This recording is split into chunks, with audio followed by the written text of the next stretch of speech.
më keni pyetur. Jemi 2 motra e 1 vlla. Dhe babai na ka vdekur. Pasurin nuk e ka ndarë. Mirë po, na ka lërë testament që ta ndajmë sipas sheriatit. Tani, nënën e kemi të gjallë, falë Zotit. Dhe, për shembull, na kemi një pasuri prej 100.000 eurove. A i takon nënës që të merë pjesë në këtë pasuri? Me siguri se po. Prandaj, si mas ajeteve kuranore, në surën Nisa, ajeti 11, shumë mirë theksohet se Allahu ju urdhëron në lidhje me fëmijët tuaj, mashkullit i takon pjesë sa 2 femrave. Pra, mashkullit i takon 2 pjesë, ndërsa vajzës i takon 1 pjesë. Kjo është në surën e 4, ajeti 11. Mirë po, çka në këtë rast? Atëherë kalojmë te ajeti 12 i surës së njëjtë, surja Nisa. Gruaja, ato gratë bashkëshortet kanë të drejtë në 1/4 e asaj që lini pas, nëse nuk keni fëmijë.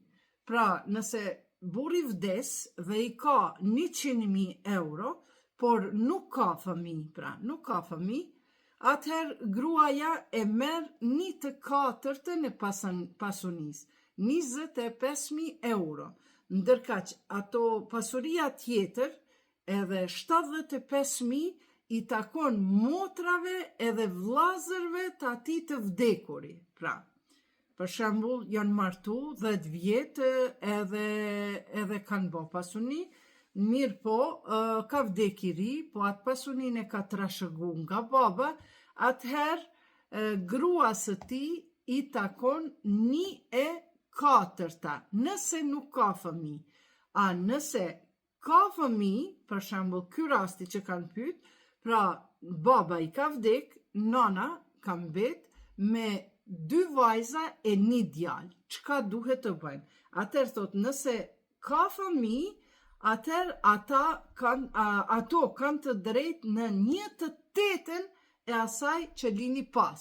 Pra, në këto 100.000 euro, nëse baba ka vdek, ka met nana me 2 vajza e 1 djalë, atëherë kjo pasuria prej 100.000 euro, unë e kom marrë shembull, mirë po ju me kalkulator mund ta përpjestoni dhe të mbeteni, ta nxerrni një shumën e përbashkët. Pra, në këto 100.000 euro, është 1/8 nonës po i takoj kanë 12.500.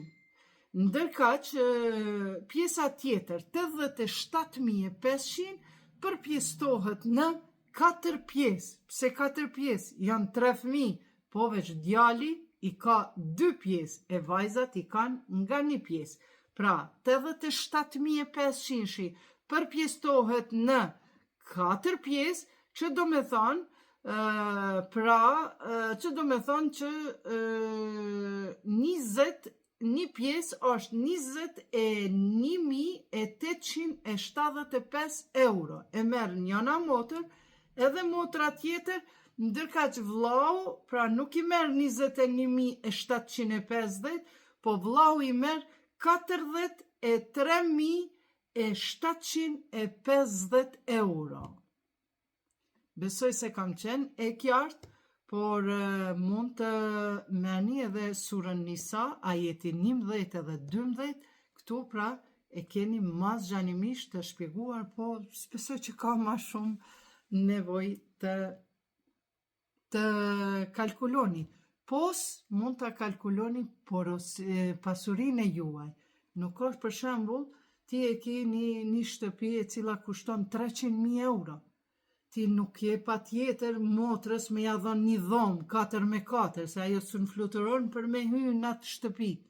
Por ti ja llogarit motrës tënde në çato 300.000 euro, se ajo duhet një korridor, i duhet ndoshta edhe banjo, në çato 300.000 euro e përpjeston edhe motrës tak, ja numron si vlla i ndershëm, si vlla bujar, fisnik, ja numron paret motrës tak për qatë një dhomë sa i kanë kushtu prej 300.000 eurove e ndanë për gjysë me pjesë si thash, edhe nonës ja jep, edhe nonën kujdesesh për nonën, edhe normal që nona ty qatë pjesë ta jep. Kështu pra të nderuar miq, sa i bukur është kjo Kurani, sa e mirë është fjala e Zotit. Prandaj pastrojeni pasuninë tuaj. Nuk mundet motra me ta marrë një dhomë 4 por mundesh me përpjestu, me matematik, me numra. Edhe ke me pa çfarë bereqeti Zoti ka me ta qu kur ta pastron mallin tënd. Ju garantoj.